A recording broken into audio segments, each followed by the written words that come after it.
Казанга Өнөрү өрүш алган Чокморовдой сүрөтчү Доодурбек Кысамединов 58 жашта. Ал 9 жашында токко урунуп бир колунан ажырап калган.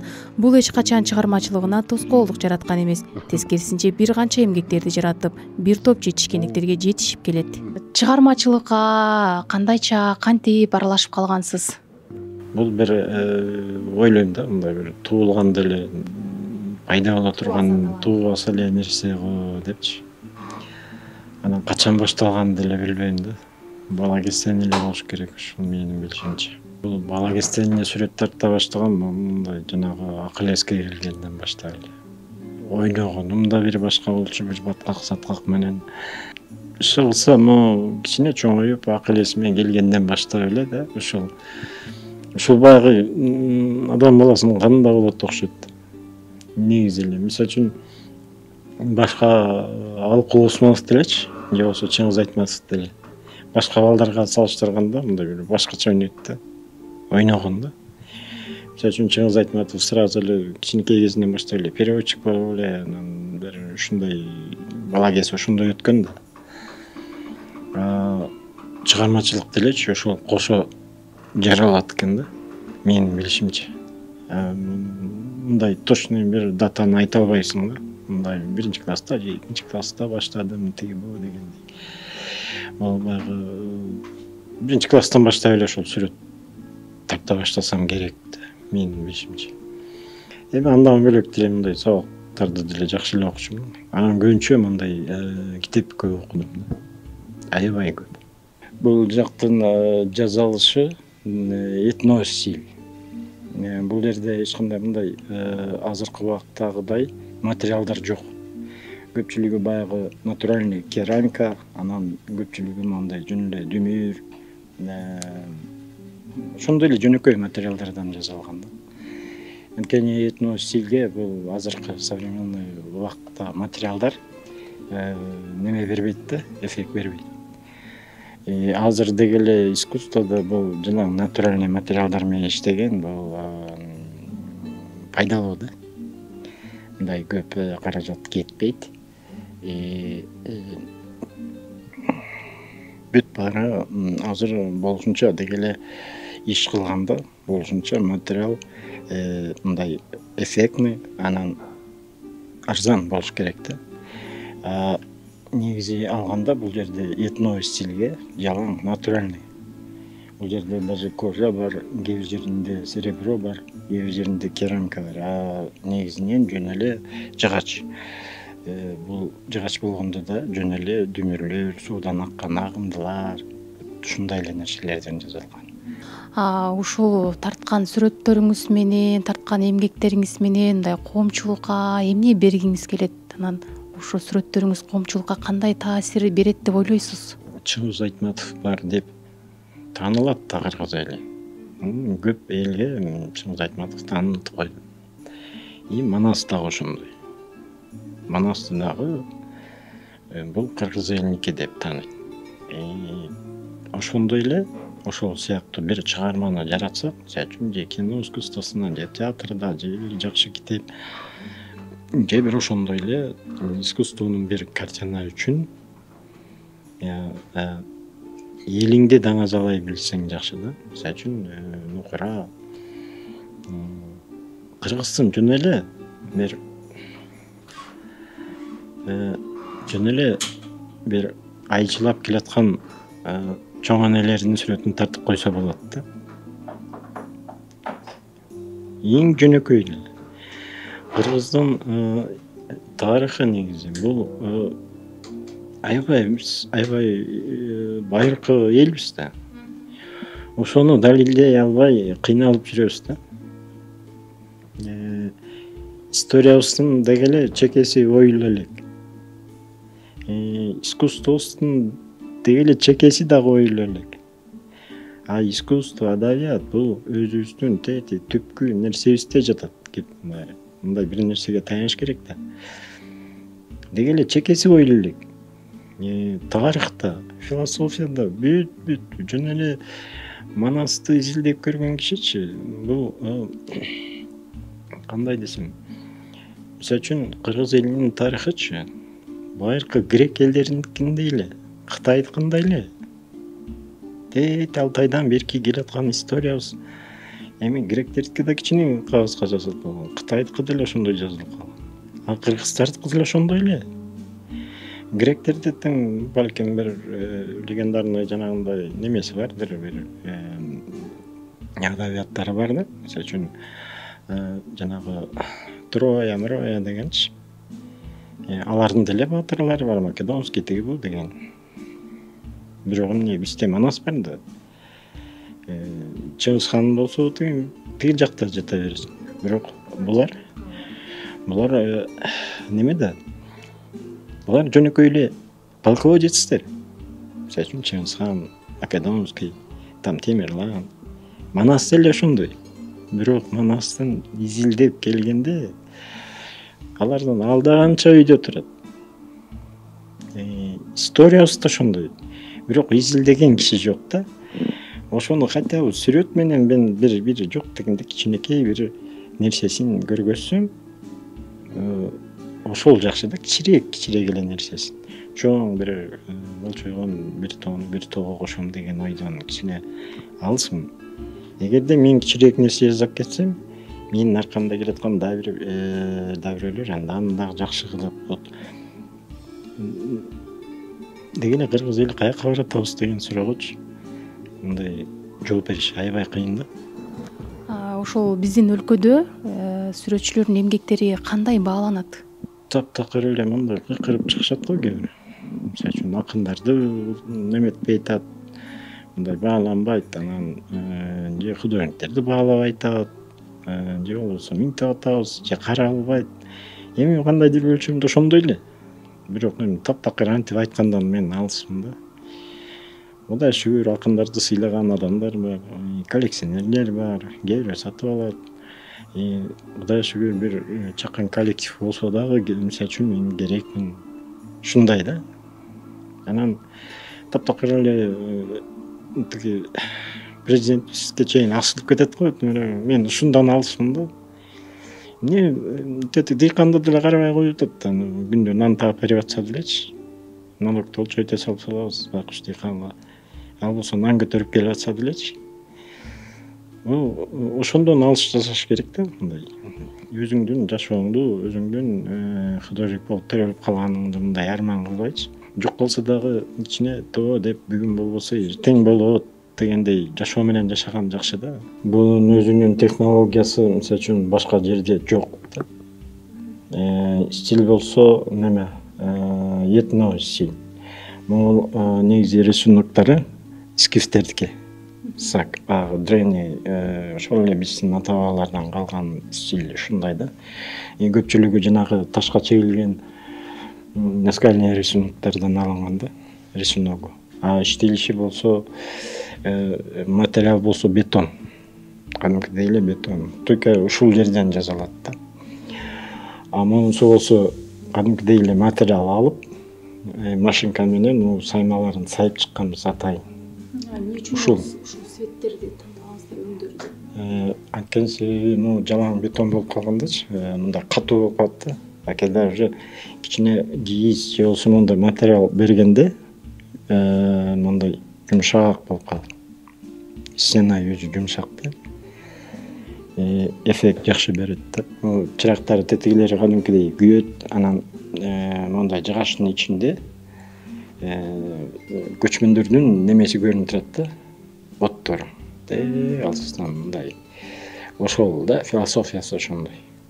Бул деле жөнөкөй эле дүмүр, ичи чирип калган, ичин тазалайсың, кесип алып саласың, шлифовать этесиң, анан ичине свет коюп эле ошол эле. Бирок аябай көп немени эмгекти талап кылат.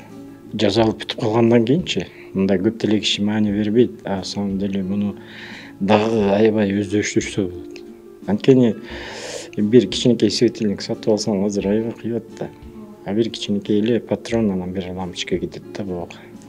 Буга деле ошондой эле жөнөкөй эле. Анан эле бир 10 метрлик провод кетет. Мындай жыгачтар Кыргызстанда толтура жатат кылып. Алып келип эле ошону эле мындай жууп тазалап, дагы буга таш кошсо болот, көп материалдарды кошсо жанагындай эле этно стиль, кыргыздын стили келип чыгат. Ошо эмне үчүн ошо көбүнчө этно стилдеги сүрөттөргө басым жасайсыз? Негизи мен академияда окуганда, дизайнды окуганда эч ким этно стилди же национальный стиль дегенди окутпайт. Ал жерде хай-тек же болбосо классика же болбосо барокко же башка стилдерди окутат. Бул болсо баягы же кыргыз болгон үчүнбү же кичине канында барбы, патриотпуз да, кыргызбыз да. Жаман болсо дагы бир кыргыздын бир нерсеси чагылып туруш керек. Баягы мен мындай натс эмесмин, но эл жеримди мындай даңазалагым келет да. Искусствонун ошол кайсы багыты, кайсы стили сизге көбүрөөк жакын, жүрөгүңүзгө кайсынысы жакыныраак? Мисалы үчүн, кичине Чыңгыз Айтматовдун стили, Чыңгыз Айтматов агабыздын стили көбүрөөк жагат да. Бул киши баягы азыркы эле заманда жазып турупчу. Анан кийин бир легенданы алат. Анан жанагы битте соң кылып өзүнүн чыгармасын жанагы кызга сөйкө салгандай кылыпчы. Сону кылып кооздоп коет да. Мисалы үчүн Плахада жанагындай манкуртту да. Дөнөнбай куш тууралуу легенда кошуп койгон да. Мен ошондой чыгармаларды жакшы көрөм да. Анан кичине Манасты тартсамбы деген ойлор, бул өтө кыйын тема да. Жок дегенде бир китепке иллюстрация кылып көрсөмбү депчи, как Герцен катарчы. Ошол мунун ичинде дагы тиякта папкаларда көп эле. Бирок аябай кыйын экен да. Манаска баягы бир тилин табыш. Эгерде мага бир башка эпос берсе, башка допустим орустардыкын же болбосо кытайлардын же гректердин эпосторун берсе, мен аны жөн эле бат эле тартып берем да. Вот Манаска келгенде эле эмнегедир бир нерсе болуп туруп алат да.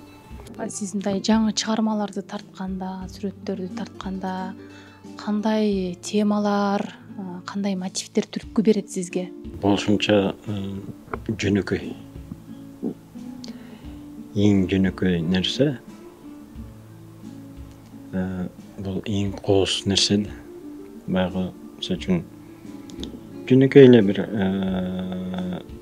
биздин тил менен айтканда бир сарайды тартсаң дагы, сарай жөн элечи, баягы сайдан калган сарай же бузулган сарай бар. Ошону мындай кооз тарткым келет да. Же бир жанагы бир жерин кичинекей кооздоп койгум келет да. Анткени эң жөнөкөй нерсе, бул эң кооз нерсе болуп эсептелет. Эң жөнөкөй болот. Адамдын да жөнөкөйү ошондой. Анан айтайын дегеним, жана тартайын дегеним да ошол кооздук да. Жөнөкөйлүктү тарткым келет.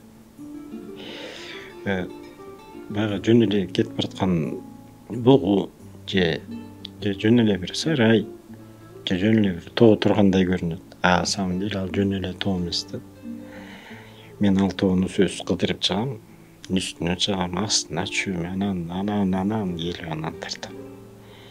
Жанагы охотниктер биринчи барып тоону барып карап, анан ошол кейиктер аягында жүрөт, ушуну неметип. Мисалы үчүн Чыңгыз Айтматовдун аксакалдын жазган бир немелеринде мен бул кишини мындай түшүнүктүү болуш үчүн көп мисал кылып атам да, анткени көп кишилер билет да. Бул киши атайын жашап көрүп, атайын мындай сразу отура калып эле скүлдүн жээгине бара калып туруп эле анан жазып ийбейт да, көл тууралуучу. Биринчи ушул жерди жашап көрүп туруп анан үйүнө алып келип, анан адабияттын тилине салып, анан жазат да. Вот меники да ошол сыяктуу болуп кетти да, мындай жашап көрөм да, досконально. Сүрөтчүлүк өнөр кайдан келген? Атаңыз сүрөтчү эле, же апаңызбы, же чоң атаңызбы, же тегиңизде барбы? Билбейм, үйдөгүлөрдүн баары сүрөт тартчу, эжелерим менен баары. Бүт эле да почти. Анан атам да тартчу экен. Мындай шыктуу да. Энем болсо саймачы оймачу да. Немелиши да ушундай эле жакшы болчу. Анан чоң энем болсо жөнүндө килем токкон киши экен. Чоң энем ушул чоң энемден атама калган окшойт. Анан ошондон мага өткөнбү ушундай. Биздин семья бүт ошондой. Бүт сүрөт тартканды билчү. Айкелерим, агаларым бүт бар. А бирок баягы сүрөтчү болуп жалгыз мен эле калгандары баягы усталар да. Сүрөт тартууда өзүңүзгө кандай энергияларды аласыз? Бул бала кезден болгондо бир тоо көрсөм эле ошону жөнөр үстүнө чыгып барчумун да. Анан андан ар жагында да бир тоо көрүнөт да. Анан анын башына чыккым келчү. Анан ошентип отуруп деги эле чыга албай калган жерге чейин барчумун. Эң чокусуна чейин. Жөнүндө эшиктеги араң чыккан жерге чейин чыккан күндөрүм болду. Бул искусство деле ошентип кете берет. Бир тартам, анан ошол убакта бир ой келет, анан аны жазып көрөм. Жакпай калса так жакпай калды, жакса так коюп коесуң. Андан дагы бир тоо көрүнөт дегендейчи. Ушинтип кете берет. Өзүңүздүн эмгектериңизге мындай өзүңүз баа бересизби? Мисалы бир эмгекти тартып бүткөндөн кийин ушул жерин мен мындай кылсам болмок экен, бул жерин мындай кылсам болмок экен, бул жагын туура эмес кылыптырмын деп мындай өзүңүзгө кандай баа бересиз? Эгерде ошондой баа бергенди билбеген художниктер мен кыймын дей берет да. А мен сөзсүз ошону карайм. Кээде ушул жерде отуруп алып, кээде бир жума, 2 жума ишке чыкпай койгон күндөрүм болот. Так. Магазинге барып келишим мүмкүн. Но эч кимге эч неметпейм. Анан тарта берип акырында мындай бир ишти көпкө жаза бергенде же бүттү, же бүткөн жок бул мындай адаша баштайсың да. Анан ошол картинамды көтөрүп алып, анан жанагындай выставкалар болуп калса, атайын ошол выставкага алып барып, башка художниктердикине салыштырып, ал сатып алабы, сатып албайбы, аны менен ишим жок. Только ошол салыштырыш үчүн гана алып барам да. Анан мындай бир кээ бир кишилердин көз караштарын көрүш үчүн эле. Атайын ошол жерге адашып калганда салыштырып, анан кайра алып келем. Бул өзүң кичине кээде критикалап, жанагы күзгүдөн карагандай элечи, мындай иштериңди да ошондой карап турбасаң, мындай адам эмессиң да. Негизи бул музыкальный инструмент болуп эсептелинет да. Мисалы үчүн могу көрдүңүзбү, мондан моюна тартсам мындай кылдар кетет да. Кылдар. Анан можно ойносо болот. Как арфа сыяктуу. А негизи бул жанагы эле кыздардын салынган могул чоң здание кыз болсо, ошол кыздын кулагындагы эле сөйкөсү да, кичинекей украшение. Могул интерьердин ичиндеги кичинекей бир кооз. Мисалы үчүн бир сулуу здание болсо, же сулуу кыз болсо, мындай жакшы сөйкө салып койсоң, андан сулуу көрүнүп калат да. Вот типа ошондой эле максат. Эң кымбат бааланган эмгегиңиздин баасы канча болбойт? Эми анча деле чоң эмес картина, бир 3000–4000 доллардан ушундай кеткен болчу да. Бирок эми кээ бирөө андан да жогору немелер бар да, варианттары бар. Алмашуу жолдору бар.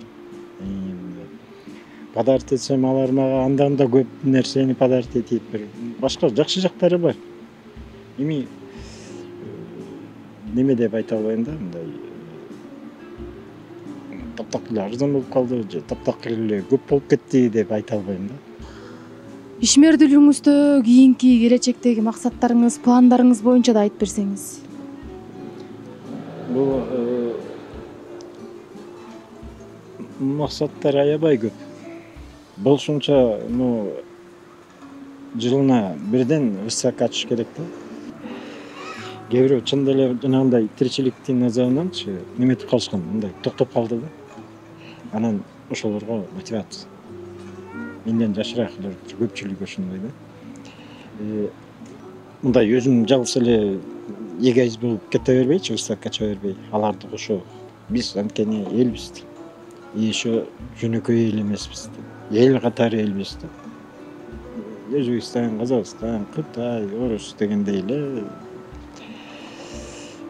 канчалык кошунаңды кошо сыйлай жүрсөңчү, анда эле бир күнү болсо бир күнү сени сыйлайт.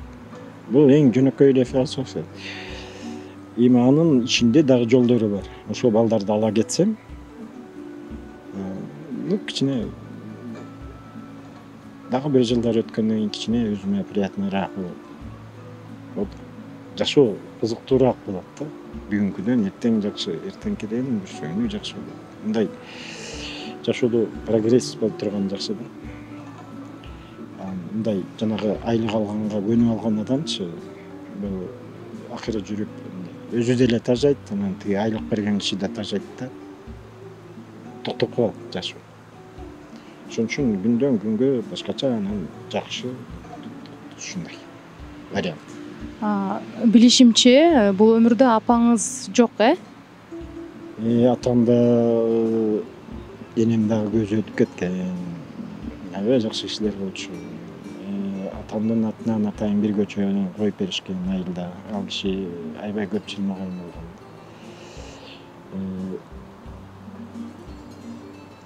Эң чоң жоготуум эле ошол энем болгон да. Ошолорду эле кээде мындай эстегенде мындай жүрөк чычтап кетет. Ошо ата энеңиздин портретин тарттыңыз беле? Мындай өтө жакшы көргөн кишилердикин тартыш аябай кыйын да. Мындай эстеп настроение боло бересиң да, ошон үчүн көп нерселер бар да. Басарайсың мындай. Анда-санда эле эстеп, анан анда-санда эле Кур'ан окутуп койгонду жакшы көрөм да. Сүрөтүн тартып отурганда анда таптак бир башка жумуштар токтоп калат.